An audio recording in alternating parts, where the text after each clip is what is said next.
どうもリュウクです。今回はこのトムトックから出ているナビゲーター T66 というバックパックについてレビューしていきたいと思います。トムトックというブランドをご存知ですかね。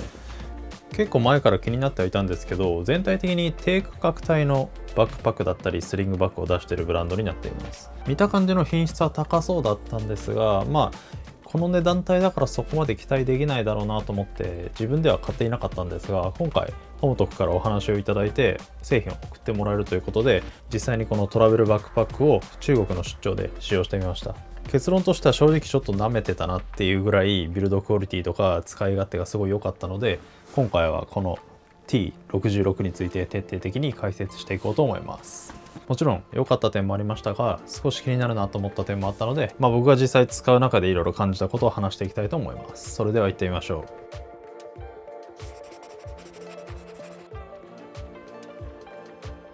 う。まず最初にナビゲーター T66 について簡単におさらいしていきます。短期の旅行や出張に最適な大容量のバックパックで40リットルの容量を持っています。3から5日分の荷物を効率的に収納でき、素材には YKK ファスナーや撥水加工が施されたエコポリエステルが使用されています。主な特徴としては、スーツケースのように180度ガバッと開くメインコンパートメント、17.3 インチまでのノートパソコンやタブレットを収納できる専用のポケットがあること、保安検査をスムーズに通過することができるような設計になっていたり、快適な背負い心地を実現するための 3D パッドが背面に配置されていたりします。旅行や出張だけでなく、日常の通勤やアウトドアなんかにも使える幅広い用途が期待できるようなバックパックになっています。それでは早速良かった点について話していきます。まず1つ目の良かった点はサイズ変更のしやすさです。このバックパックにはサイドに4箇所厚めを調節するためのストラップがついているんですが、これを使用することでバックパック全体を薄く保つことができます。トラベルバックパックにおいては荷物がたくさん入るっていうのも重要なんですが、必要な量に応じてサイズが最小限の大きさになるっていうのもかなり重要なポイントなんじゃないかなって思います。僕の用途では旅行や出張に行くときは行きは結構薄くしていって、帰り荷物が増えたりとか、着替えを雑多に入れても大丈夫なようにちょっと余裕を持たせていくことが多いんですが、その行きの荷物の容量でちょっと少ない時にカバンに空きがあるのにカバン自体がかさばってしまうのはちょっと取り回しづらかったり、飛行機なんか乗る際は保安検査の時にちょっと手間取ったりするので、使いたい容量の必要最低限の大きさまで小さくなるっていうのは非常にいいポイントだなと思っています。あとはこのバックパックの構造的にこの底面のところにこういった感じの芯材が入っているんですが、この芯材はこうやって下に敷いておくことでバックパックのシルエットを保ったり、この中に収納する荷物を下からの衝撃から守ったりすることもできますし、この芯材はフラップ式になっているので、こうやって上に上げてしまいすれば、なんとこんな感じで極限まで薄いバックパックとして使うこともできます。旅行先ではこういう大きいバックパックをホテルに置いて、小さいサブバッグで外出したりとかっていうのもありなんですけど、僕は結構不安症なので、海外に行く時なんかはホテルにバックパックをポンって置いとくのはちょっと不安になったりします。そんな時は中身だけを取り出して、金庫とかに入れておいて、この全ての荷物を入れてたバックパックを薄くしてしまって、これをホテルにチェックインした後のサブバッグとして使うみたいな用途で使ったりもしました。めちゃめちゃ薄くなるのもいい点ですし、このバックパックは最大で40リットルのかなりの大容量なので、このサイズの柔軟性というか、めちゃくちゃ薄くもなるし、かなり大きく膨らんだりするっていう、ここの安心感っていう意味ではかなり使いやすいんじゃないかなって思いました。2つ目の良かった点は両側からアクセスできるメインスペースです。荷造りをする時だったり、あと保安検査でバックパックを展開する時なんかに、衣類スペースと PC タブレットスペースを両方一覧できるように、こんな感じでクラムシェルで大きく開くようになっています。特にこの構造で気に入ったのは、ここに赤いプルとダブルファスナーがついているんですが、ここを引っ張ることで一気に衣類スペースのところを展開することができます。見てわかる通り、一気に開きたい時に素早く展開できるっていうメリットもあるんですが、個人的にはPC スペースの上部だけ開いて、ここちょっと引っ張るとこのメインセクションにもアクセスできるっていう意味で、ここのアクセス性が非常に優れているなって思いました。もちろんダイレクトにメインスペースにアクセスしたいって思った場合は、ここのフロントのポケットのフラップ式の部分を開くことでこうメインのところに一気にアクセスできますし、このバックルを2つ外すことでこんな感じで大きく展開することもできるので、ダッフルバッグみたいに使ったりだとか、衣類だけを整理したい時なんかもここを開いてこう荷物をガサゴソ整理したりできるので、一つの部屋ではあるんですが、この PC スペースの部分と外側のこの2つのアクセスポイントがあるっていうのは非常に面白いなって思いました。ただ海外旅行に行く人なんかはこの外側にポケットがあるのは結構不安になるんじゃないかなと思いますが、ここのバックルをしっかりくっつけて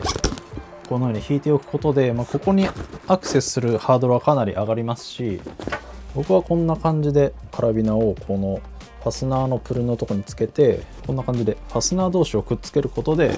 ここをさって開けてこう物を取り出そうとしてもすぐには取り出せないような工夫をしたりなんかしています。ちなみにこのフロントの方はこのファスナーにロックの穴がないんですけど、こっちの PC ポケットがある方のファスナーにはこのように穴が通せるようになっているので、ここに南京錠みたいなやつをくっつけてもいいですし、僕はこっちもまた別のタイプのカラビナをくっつけていて、移動中なんかはこの真ん中にカラビナを通してこの S 字のロック機構のところを閉めることで、一瞬で開かないようにするみたいな、そんな工夫をしています。ただこれ別に簡単に手で開けれはしちゃうので、このバックパックをこう置いてちょっと離れるみたいな場合はちゃんと南京錠みたいなのを使った方がいいんじゃないかなって思いました。次の良かった点が両サイドのボトルポケットです。ここにはこういった小さめの三脚であったり飲み物なんかをさっと収納しておけるポケットとして非常に便利に使うことができました。容量自体が大きいのでこうメインスペースに飲み物を入れようとしてしまうと結構奥に入ってしまったり取り出しづらかったりして、旅行中さっと取り出したい飲み物なんかはこういうボトルポケットがあると非常にいいんですが、両サイドにこう縫い付けられていることで、三脚とあと別の飲み物だったり、あとはさっと取り出したいモバイルバッテリーなんかをここにとりあえず入れておいて、この飲み物は別でこっちで入れとくみたいな、そういう使い分けができるので、両方にボトルポケットが結構大きめのものがついてるっていうのは非常にいいポイントだなって思います。次の良かった点が厳選されたクイックアクセスポケットです。このバックパックはここのトップの部分のスペースがこのような薄まちのクイックアクセスポケットになっていたり、あとはこのフロント部分の蓋のところにクイックアクセスポケットがあるので、頻繁に取り出す小物であったり、あとは外出先で突発的に出てきた荷物なんかをこうさって入れる部分は、結構ちょうどいい具合で確保されているので、全体的にはポケット数も少なくて、かなりオミットされている機能は多いんですが、この2つのポケットだけを残したっていう意味では非常にいい厳選の仕方だなって思いました。ただここのフロントのポケットはロックもないですし、頑張ってここのねバックルのところになんかループつけたり鍵をつければ一応こう盗難防止対策なんかはできると思いますが、そこまでこうセキュリティ的に強いポケットではないと思います。ここも多分ピーって切っちゃったら中にすぐアクセスできちゃうので、なので海外で使う場合はここはあんまり使わずに、メインはこのトップのポケット、ここにパスポートだったりいろんな貴重品を入れたりとか、本当は貴重品はこの中に入れた方がいいと思いますが、それでも空港ですぐ取り出すもの、チケットだったり、あとは身分証のパスポートみたいなものはここに入れておくみたいな運用がいいんじゃないかなって思いました。本当はこういうスリングがあってそこにパスポートとか入れるのがいいと思いますけど、一応バックパック一つで行きたいよって人はここに入れておくことである程度安心できるかなって思います。次に良かったのがこのサイドハンドルです。このバックパックはトップハンドルが結構しっかりめの大きいものがついていて、これかなり持ちやすくていいんですが、ちゃんとここにサイドハンドルがついていて結構肉厚の綿が入っているタイプのハンドルになっているので、かなり大容量のバックパックって重くなってしまって、片手で持ってると結構腕が疲れたりとか、場合によってはこう痛めちゃったりすることが多いんですが、こういうサイドハンドルが片方だけですけどついてることによって取り回しがかなりしやすくなって体への負担も軽減できるので、こういった取り回しやすさを考えられているのは非常にいいなって思いました。あとはちゃんとこのセンターじゃなくて体側にハンドルがついているので、これをブリーフケーススタイルでこう使うっていうよりは、取り回し用のハンドルかなって思いますが、デザイン的にもあんまりこう外にせり出さないようなデザインになっているので、つけてくれてるだけで結構ありがたいなって感じます。ただここの縫製に食い込ませてる感じなので、この強度自体はそこまでない可能性はありますが、ずっとここを持って運ぶってよりは、一時的に取り回すためのハンドルだと思うので、そういう意味では十分なんじゃないかなって感じます。ここまでが使っていていいなって思った点でした。ここからは実際に使っていて少し気になるなって思った点を話していきます。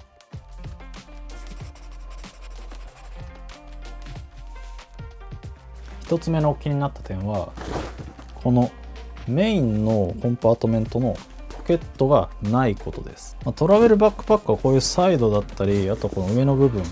フラップ式の場合はここにメッシュポケットが結構あることが多いんですが、このトムトック T66 の場合はこのメインスペースの内ポケットは一切ないという設計になっています。スペースとしてもかなり広いですし、40リットルのほとんどの容量はこのスペースだと思うので、ここを小分けできるような、メッシュポケットだったり内ポケットがあったらもうちょっと良かったかなと思うんですが、パッキングキューブだったり、あとはポーチなんかを使って、一応代用はできるので、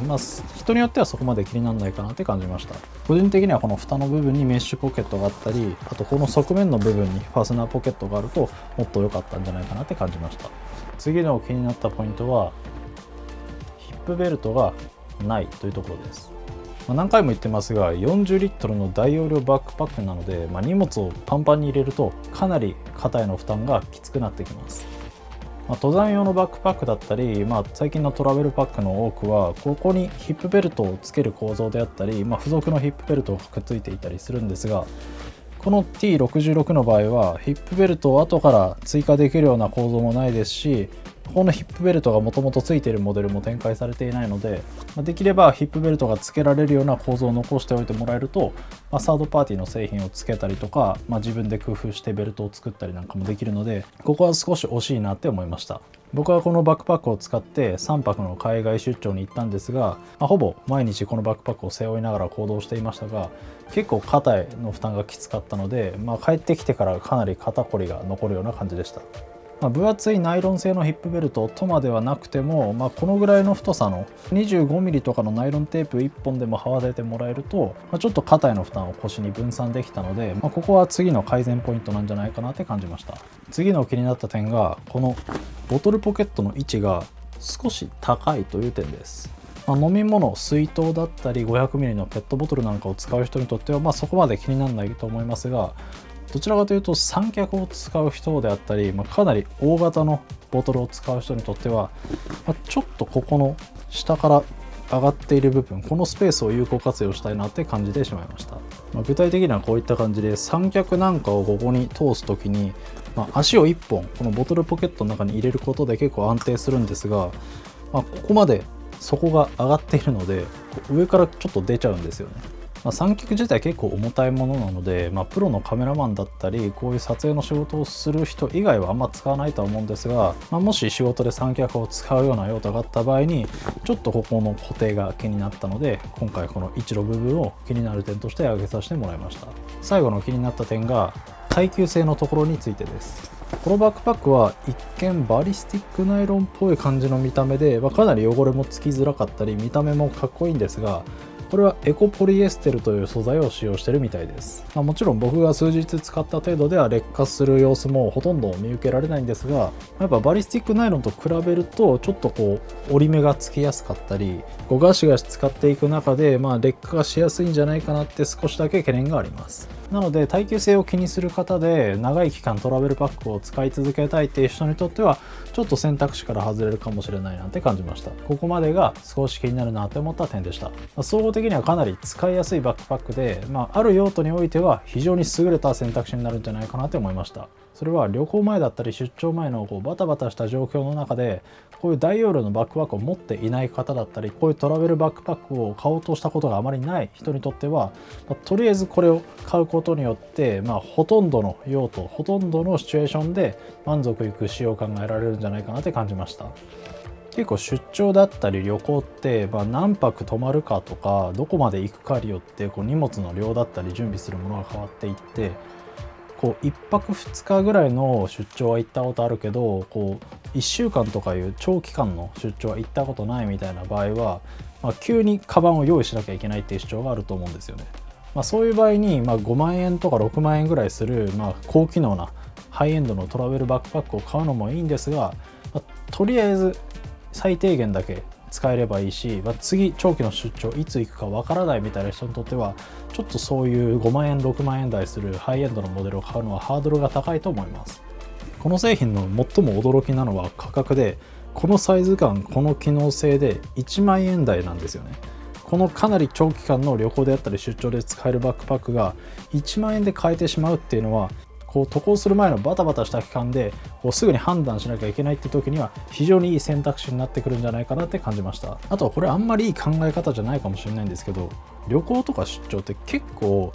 雑に使うというか、場合によっては結構過酷な環境に行ったりするので、あんまり高いバックパックだったり大切にしてるバックパックを持ってくっていうのに対して抵抗感がある人がいるんじゃないかなって感じます。そういう時でも価格っていう面もありますし、ある程度耐久性も高くて使い勝手もいいこのトムトックの T66 を持ってくっていうことで、結構ガシガシ乱暴に使ってしまってもそこまでメンタル的にしんどくないですし、僕結構今回はガシガシ使ってしまったんですけど、見た目の劣化とか擦れて汚れたりとかってあんまり感じなかったので、ちょっと海外の日本と比べると過酷な状況に行く人だったり、あとは子供を含めて行く家族旅行なんかはあんまりバックパックを大事に扱えない場合も多いと思うので、そういう自分だけの大切なトラベルパックっていうよりは、タフに使える頼れる相棒としてこのトムトックの T66 を買うのは結構いい選択肢なんじゃないかなって感じました。以上になります。こんな感じでこのチャンネルではバックパックのレビューだったり日々に役立つ情報を配信しています。YouTube メンバーシップでは僕が今開発中のバックパックだったりポーチなんかの進捗情報を配信していたり、僕の使ったバックパックのもらい手を探すためのセカンドオーナー制なんかを特典として用意しているので、気になったら概要欄からチェックしてみてください。X、Instagram、TikTok もやっています。ぜひフォローお願いします。最後にこの動画が面白いと思ったらグッドボタンとチャンネル登録よろしくお願いします。最後までご視聴いただきありがとうございました。それではまた次の動画でお会いしましょう。バイバイ。